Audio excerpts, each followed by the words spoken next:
Welcome back to as के classes. Finally जिस video का बेसब्री से इंतजार था, सबसे ज्यादा कमेंट था, वो था क्लास 11th बायोलॉजी मतलब जीव विज्ञान का बूस्टर डोज। एंड फाइनली अब आपके सामने बूस्टर डोज आ चुका है एग्जाम में बूस्टअप करने के लिए। सारे प्रश्न को अच्छे से रट लेना, सब कुछ यहीं से आएगा, इसके बाहर से कुछ नहीं आएगा। देखिए, क्लास 11th के कुछ स्टूडेंट मुझे मिले कल और कहते हैं कि सर एक बात बताइए, मैंने आपके चैनल को देखा, आपके चैनल में सबसे ज्यादा यही कमेंट रहता है booster dose booster dose booster dose. आखिरकार ये क्या है बूस्टर डोज? क्या कोई ऐसा चीज आप बोलते हो कि ये चीज कमेंट करो, या फिर ऐसा कुछ और है बूस्टर डोज? मैं बोला देख यार भाई, बूस्टर डोज कुछ और नहीं है।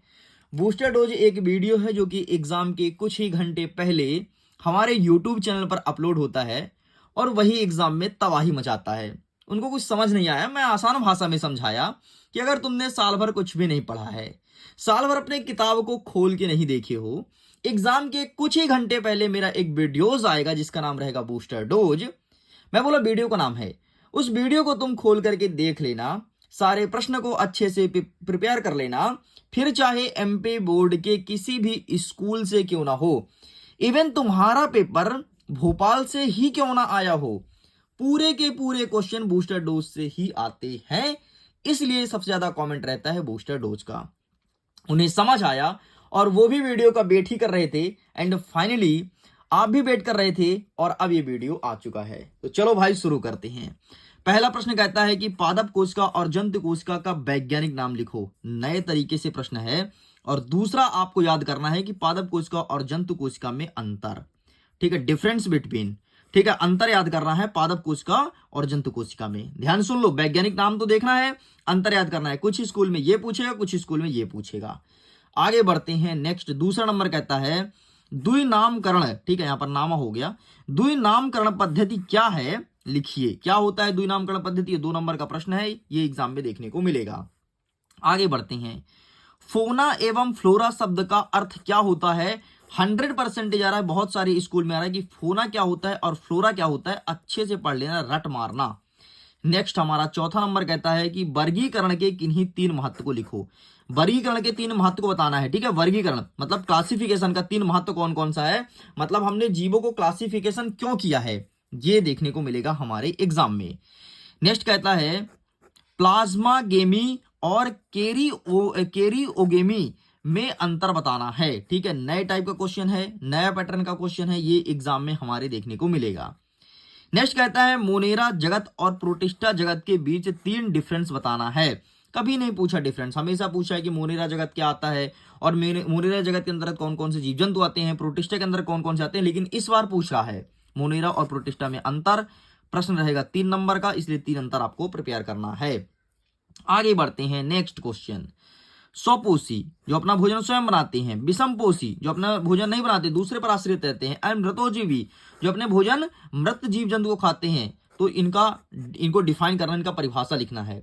सुन लो ध्यान से, जो मैं 3 दिया हूं ना, ये 3 तुम्हारे पेपर में नहीं आएगा, एक आएगा 3 में से कोई स्कूल में एक आएगा, कोई स्कूल में एक आएगा। इस प्रकार से 3 स्कूल के लिए या फिर बहुत सारे स्कूल के लिए अलग अलग क्वेश्चंस देखने को मिलेगा।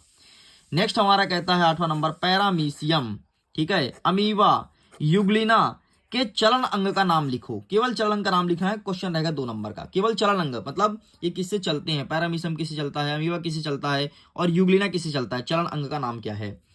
9वां नंबर कहता है कि मोनेरा जगत, अपव्यक कवक और जीवाणु भोजी की परिभाषा लिखना है, ठीक। मोनेरा जगत, अपव्यक कवक और जीवाणु भोजी का परिभाषा लिखना है। आगे बढ़ते हैं। नेक्स्ट 10वां नंबर कहता है कि पादप और जंतु कोशिका में 4 अंतर बताना है, ठीक है। पादप और जंतु कोशिका में 4 अंतर आपको बताना है।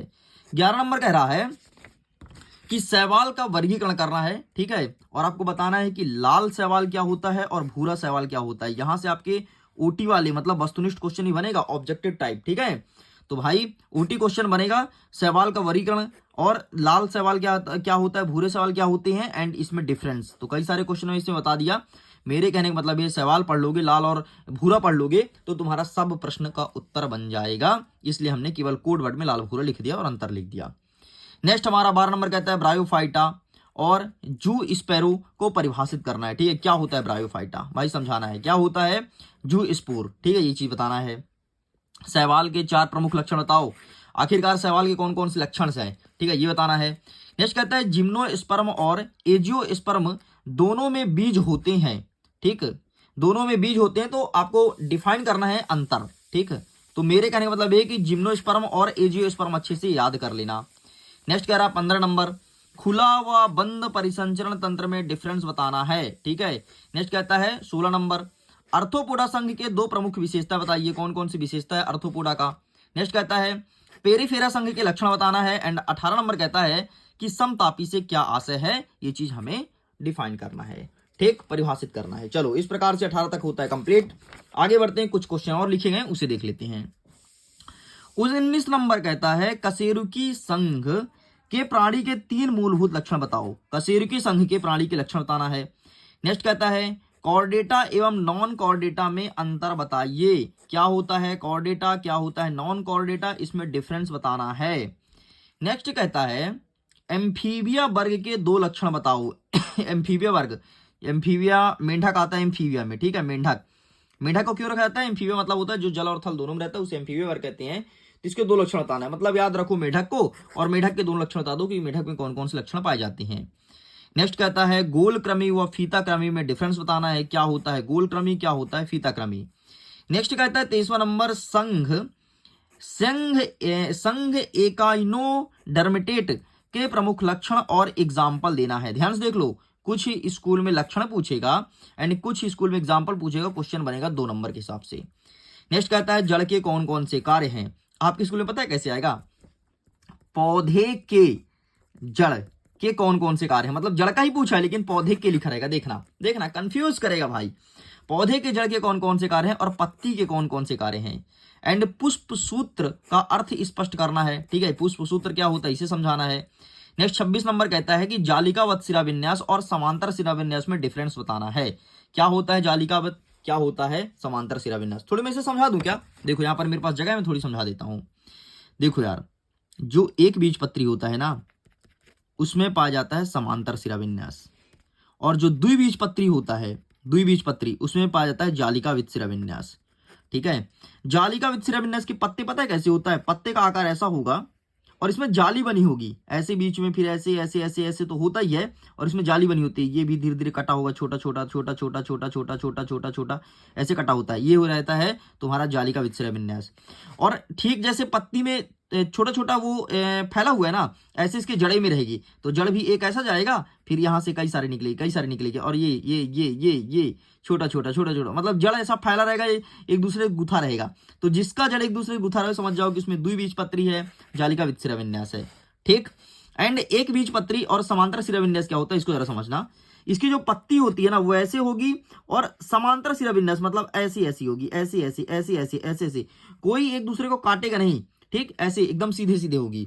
और इसका जो जड़ होगा ना, तो ऐसे एकदम सीधे रहेगा, जड़ भी ऐसे एकदम सीधे रहेगा। और ये कोई एक दूसरे को काटता नहीं है, ये देखो कोई एक दूसरे को जड़ नहीं काटता, लेकिन इसमें ऐसा रहता है। याद कैसे रखोगे, ट्रिक बताता हूं।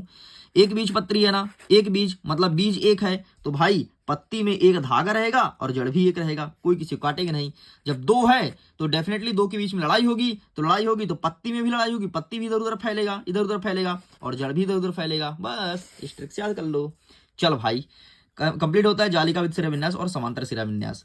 आगे बढ़ते हैं, सरल पत्ती और संयुक्त पत्ती में डिफरेंस बताना है। क्या होता है सरल पत्ती, क्या होता है संयुक्त। नेक्स्ट कहता है एक लिंगी और उभय लिंगी में अंतर स्पष्ट करो। नेक्स्ट कहता है जाइलम और फ्लोएम में अंतर स्पष्ट करो। ठीक है, जाइलम का मतलब होता है जल को ले जाने का कार्य जाइलम करता है, फ्लोएम भोजन को लाने का काम करता है पत्ती से। नेक्स्ट कहता है रंध्र को परिभाषित करो। रंध्र कहाँ पाया जाता है, पत्तियों में पाया जाता है, पत्तियों में छोटे छोटे छिद्र होते हैं, उसे रंध्र कहते हैं। ठीक, तो इसको बताना है। नेक्स्ट एक बीजपत्री और द्विबीजपत्री, देखो एक बीजपत्री और ये जालिकावित शिराविन्यास, ये दोनों सेम है। ठीक है, मतलब इसी से मिलता जुलता चीज ये है। नेक्स्ट कहता है बाष्पोत्सर्जन अधिक होने पर पत्ती में क्या परिवर्तन होता है, एंड आपसे चित्र पूछेगा, एक बीजपत्री और द्विबीजपत्री का चित्र, मतलब सबसे ज्यादा क्वेश्चन आएगा एक बीजपत्री द्विबीजपत्री से। मैंने इसे समझा दिया है आसान भाषा में। तो वीडियो कैसा लगा भाई, और ये चीज समझ आया कि नहीं आया, ये चीज बहुत काम की चीज समझा दिया। ऐसे ही मैं हर चीज समझा सकता हूँ बहुत शॉर्ट ट्रिक से, लेकिन अभी हमारे पास समय नहीं है, बस इतने की ही शॉर्टेज है। अगर समय होता तो बहुत अच्छे से पढ़ते। ठीक है, और इसके पहले मैं भी व्यस्त था, मैं क्लास 11 के बच्चों के लिए वीडियोस नहीं बनाना चाहता था, लेकिन आप लोग के प्यार और सपोर्ट को देखते हुए मुझे वीडियोस बनाना पड़ा। तो प्लीज वीडियो में एक लाइक तो बनता है यार, आप लोग लाइक नहीं करते, मैं देखता हूँ व्यूज तो अच्छा खासा आ जाता है, मतलब बच्चे देख लेते हैं, लेकिन वीडियो को लाइक करने में बड़ी आनाकानी करते हैं। तो देखते हैं, अगर वीडियो पसंद आता है तभी तो देखते हैं, है ना। तो जब वीडियो पसंद आता है तो वीडियो को लाइक भी करिए करिए, लाइक करेंगे तो हमें मोटिवेशन मिलेगी, एंड मोटिवेशन मिलेगी तो जैसे मैं बोला ना काम नहीं करने वाला, तो फिर मुझे करना पड़ा, तो बस ऐसे ही होगा, फिर मैं आपके लिए हमेशा काम करूंगा, और जैसे 10वीं में टॉप कराया था वैसे 11वीं में भी टॉप कराऊंगा। तो चलो भाई, मैं वीडियो को एंड करता हूँ। Thanks for watching.